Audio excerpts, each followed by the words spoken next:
मेरे जैसे लोग जो आपका वीडियो सुनेंगे ना, लाखों रतनलाल पैदा हो जाएंगे कैंपस में, तब बताना मुझे। अंजू श्रीवास्तव ये प्रिंसिपल है, जब से बनी है तब से हमको टॉर्चर करने के लिए तरह तरह के तरीके इसने निकाले हैं। दलित हो, अच्छा प्रोफेसर बन गए हो, आंख झुका के रहो, ये माइंडसेट है ना, मनुस्मृति का माइंडसेट यहाँ से आ रहा है। अरे बाबा साहब का बिगड़ा चला हूँ, आंख वो झुकता उगता नहीं है। पूरे देश और दुनिया के लोगों को बताऊंगा ये कैसे कैंपस में घटिया मानसिकता के प्रिंसिपल बनाए जा रहे हैं। मैं हूँ नास्तिक अभी। तो डॉक्टर रतनलाल हिंदू नहीं है? नहीं है ही नहीं। अच्छा, कौन बोला हम हिंदू हैं? मैं नास्तिक हूँ। हिंदू के भी कम से कम हजारों शाखाएं हैं, हिंदू नहीं हूँ। और ये लड़ाई मैं जानता हूँ कि तुम्हारी सड़ी गली मानसिकता वो मनुस्मृति से आ रही है। मैदान छोड़ के न भागूंगा, न सुसाइड करूंगा, न कुछ करूंगा। तुम्हारे आंख में आंख मिला के रोज लड़ेंगे। वही तो दिक्कत हो रही है ना सर। फिर और दिक्कत बढ़ाएंगे ना। आपकी जो आंख में आंख मिलाने का तरीका वही परेशानी कर रहा है। वो और करवाएंगे। और मेरे जैसे लोग जो आपका वीडियो सुनेंगे ना, लाखों रतनलाल पैदा हो जाएंगे कैंपस में, तब बताना मुझे। जब हर जगह ये सवाल उठाना शुरू करेगा, चले आप वाइस चांसलर के बता कैसे किया ये। अच्छा सर, एक सवाल और है। जब लास्ट ईयर आपकी गिरफ्तारी हुई थी तो एक सोशल मीडिया पर बड़ी लंबी चौड़ी पोस्ट जो है वो वायरल हुई थी कि डॉक्टर रतनलाल कह रहे हैं कि अगर मेरा शोषण बंद नहीं किया, मेरे ऊपर इस प्रकार का दबाव बंद नहीं किया तो मैं कहीं ना कहीं धर्मांतरण कर लूँगा, यानी बौद्ध धर्म अपना लूँगा। उसकी क्या सच्चाई है? क्या निकट भविष्य में, जैसे आजकल बहुत सारे सम्मेलन हो रहे हैं, भारत को बौद्ध में बनाना है, बौद्ध भिक्षु कर रहे हैं मंत्री, देखिए आपका उसके बारे में क्या? हमारे लोग बहुत भोले हैं। जैसे हम लोग इतिहास पढ़ते हैं ना, तो टाइम, कॉन्टेक्स्ट, डेट सब कुछ हम लोग देखते हैं, तब कंक्लूजन निकालते हैं। वो पोस्ट जिस समय लिखी गई थी उस समय मैं तो थाने में था। मेरे पास मोबाइल था नहीं, तो जाहिर है को पोस्ट मैंने नहीं लिखा होगा। बिल्कुल। बाद में एक साथी ने मुझे मैसेज किया कि सर वो आप क्या डीपी से मैंने ये पोस्ट लिख के डाल दिया, उसकी भाषा देखिए, उसमें मेरा लिखा हुआ स्टाइल आपको नहीं दिखेगा। लेकिन मैंने मना नहीं किया। ठीक है, जा रहा है, लोग कम से कम समझ रहे हैं। मैं हूँ नास्तिक अभी। तो डॉक्टर रतनलाल हिंदू नहीं है? नहीं है ही नहीं। अच्छा, कौन बोला हम हिंदू हैं? मैं नास्तिक हूँ। हिंदू के भी कम से कम हजारों शाखाएं हैं, उसमें नास्तिक भी है ना। चरवा कहाँ है? राहुल सांकीर्तन कहाँ है? राहुल सांकीर्तन का बहुत सारे लोग, फिर बहुत सारे ऐसे लोग रहे ना। मैं अभी हूँ नास्तिक। मैं अभी एक किताब तैयार कर रहा हूँ बाबा साहब के भाषणों का संकलन, उसका नाम है धर्मांतरण। मैं पहले समझने की कोशिश कर रहा हूँ। उचित समय आएगा, उचित समय उचित निर्णय लिया जाएगा। लेकिन हिंदू नहीं हूं। और ये लड़ाई मैं जानता हूं कि तुम्हारी सड़ी गली मानसिकता वो मनुस्मृति से आ रही है। मतलब डॉक्टर रतनलाल को जो परेशान किया जा रहा है उसके पीछे कहीं ना कहीं हिंदूवादी मानसिकता वही है। मनुस्मृति से चीजें आ रही हैं, जो गंद वहां से आ रहा है, उसके आधार पर एक अम्बेडकरवादी टीचर को परेशान किया जा रहा है ताकि वो सुसाइड कर ले, छोड़ के भाग जाए। लेकिन रतनलाल है कि वो ना तो छोड़ के जाने को तैयार हो, ना सुसाइड कर रहे हैं, आंख में आंख डाल करके। रोज होगा, अभी रोज होगा। मैं तो चीफ जस्टिस को चिट्ठी लिख दी, अब प्रधानमंत्री को भी लिखूंगा, अभी होम मिनिस्टर को लिखूंगा चिट्ठी, यूजीसी को लिखूंगा, एससी कमीशन के लिखूंगा, रोज हर हफ्ते चिट्ठी लिखते रहूंगा। मैं इस कैंपस में 2001 से हूँ, 22 साल हो गए। पहले भी यहाँ प्रिंसिपल आते थे, वैचारिक भिन्नता होती थी, लेकिन कभी नहीं होता था कि आपका प्रमोशन रोक देगा, छुट्टी रोक देगा, नहीं आपसे झगड़ा नहीं पट रहा है, नहीं बन रहा है तो घर के सामने कोई कूड़ा फेंकवा देगा, ये कर देगा। ये अंजू श्रीवास्तव ये प्रिंसिपल है, इसका मेरिट अपने डाउटफुल है। कुंजी लिख के प्रिंसिपल बनी है, कुंजी छाप।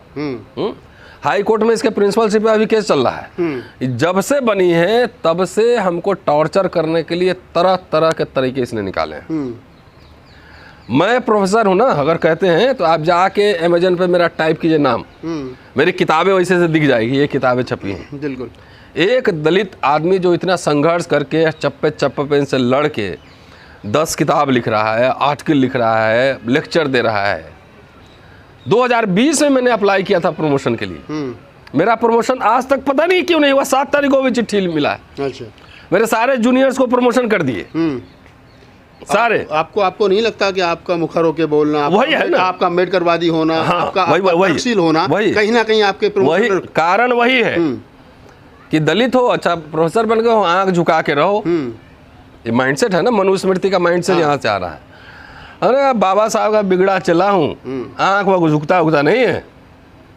तो नुकसान तो उठाना पड़ रहा है ना। कोई बात नहीं है, ये समाज को समझना चाहिए कि जो नुकसान मैं व्यक्तिगत उठा रहा हूँ वो अपने लिए नहीं, समाज की लड़ाई जो लड़ता हूँ, जो आवाज़ें बुलंद करता हूँ, उसके लिए सरकार में छोटे छोटे प्रिंसिपल भी तानाशाह बन के बैठे हैं। अच्छा, हम वहीं लौट करके आते हैं, उसी प्रश्न पर लौट करके आते हैं। आपने कहा कि आपने एक ओपन लेटर जो है लिखा है चीफ जस्टिस ऑफ इंडिया को, तो क्या लिखा है उस ओपन लेटर? वही कह रहा हूँ ना, पहला लिखा कि देखिए पूरे कैंपस जो है ना एक तरह से कब्रगाह बन चुका है SC ST OBC के लिए, पूरे भारत के कैंपसेस। लोग डर के बोलते नहीं है, छुपे रहते हैं, डरे रहते हैं। मैं नहीं डरता, मैं लिखूंगा, मैं बोलूंगा। मतलब आप ये और मैंने केस स्टडी दिया है कि मैं रतन लाल 26 साल से दिल्ली यूनिवर्सिटी में पढ़ा रहा हूँ और किस किस तरीके से मेरे साथ भेदभाव दमन हो रहा है, इसकी बानगी देखिए। तो मैंने एग्जाम्पल उसमें दिया है। एग्जाम्पल मसलन एक कि 2 सबसे सीनियर टीचर में से एक, 10 किताबें, 14 आर्टिकल, लाखों में फॉलोइंग, बच्चों को पढ़ा भी रहा हूँ। 20 से अप्लाई किया हूँ, 7 जुलाई से पहले मुझे कोई जानकारी नहीं मेरे एप्लीकेशन का, मेरा प्रमोशन रोका हुआ। 7 जुलाई वो कह रहा है कि आपकी गिरफ्तारी हुई थी, FIR थी, तो इसलिए आपका प्रमोशन रुका है। अरे अक्टूबर 20 में अप्लाई किया, गिरफ्तारी हुई मई 22 में, तो 1.5 साल मेरे फॉर्म के साथ वो टॉम जेरी खेल रहे थे। क्या खेल रहे थे? बिल्कुल, इसका जवाब देगा। गिरफ्तारी हुई तो अभी तुम जुलाई में दे रहे हो, 1 साल से ज़्यादा बाद। तो उसके साथ कागज़ लगाते हैं ना कि दिल्ली पुलिस ने क्या लिखा है, यूनिवर्सिटी ने क्या लिखा है, गवर्निंग बॉडी या क्या मिनट से कुछ दे देते। बिल्कुल, कुछ नहीं दिया। 7 को फ्राइडे को 4 बजे शाम में चिट्ठी देता है, देखिए खेला इसका। और 12 तारीख को मतलब मंगलवार को 2 ही वर्किंग डे समझ लीजिए, 2 या 3, 5 टीचर का और प्रमोशन कर देता है 3 दिन के अंदर। इसका मतलब है कि उनके एक्सपर्ट्स का पहले से टाइम लिए होंगे, सिलेक्शन कमेटी पहले से डिसाइड हुआ होगा, मुझे कुछ पता नहीं है, इसलिए क्यों दिया फ्राइडे को कि कोर्ट न चला जाए। तो कोर्ट में तो जाऊंगा ही जाऊंगा, लेकिन उसके पहले पूरे देश और दुनिया के लोगों को बताऊंगा ये कैसे कैंपस में घटिया मानसिकता के प्रिंसिपल बनाए जा रहे हैं, कैसे कैसे लोग वाइस चांसलर बनाए जा रहे हैं। इनको मैं सारे शेड्यूल कास्ट शेड्यूल ट्राइब बच्चों को बोल रहा हूँ कि आपके साथ भेदभाव हो रहा है तो डरो मत, जाके बोलो कि हाउ डेयर यू। मैं कह रहा हूँ ना। ये प्रमोशन रोक दिया, लंदन जाना था लंदन रुकवा दिया। अब देखो यूनिवर्सिटी कॉलेज टीचर का क्या काम होता है? अच्छी किताबें लिखना। बिल्कुल, 5 साल से राष्ट्रवादी इतिहासकार पे मैंने किताब लिखी है, PhD की है। छुट्टी मांग रहा हूँ कि छुट्टी दीजिए, आज तक कोई जवाब नहीं।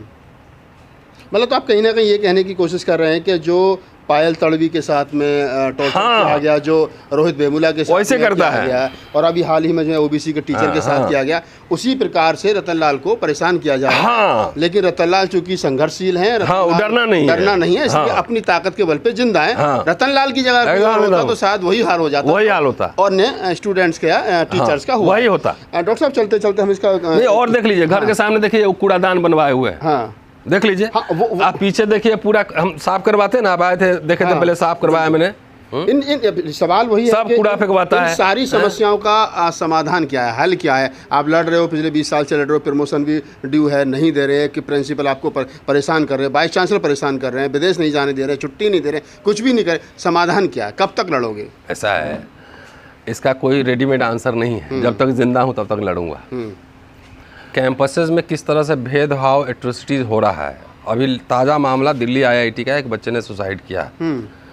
और इसके पहले दर्शन सोलंकी, याद होगा, बॉम्बे IIT, उसने भी सुसाइड किया था। रोहित वेमुला, पायल तड़वी।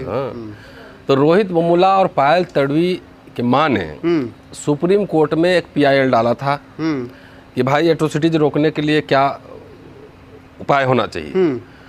उस पर अभी सुनवाई हुई थी सुप्रीम कोर्ट में। 6 तारीख को सुप्रीम कोर्ट ने UGC को नोटिस दिया है कि बताइए, बहुत ही गंभीर मुद्दा है कि आपने क्या स्टेप्स लिए हैं। इसके पहले चीफ जस्टिस ऑफ इंडिया ने नालसार में, नालसार आप जानते हैं लॉ यूनिवर्सिटी, वहाँ पे उन्होंने एक भाषण दिया था जिसमें कहा था कि बहुत ही गंभीर मसला है कि जितने सुसाइड करते हैं ज़्यादातर शेड्यूल कास्ट और आदिवासी कम्युनिटीज़ के हैं।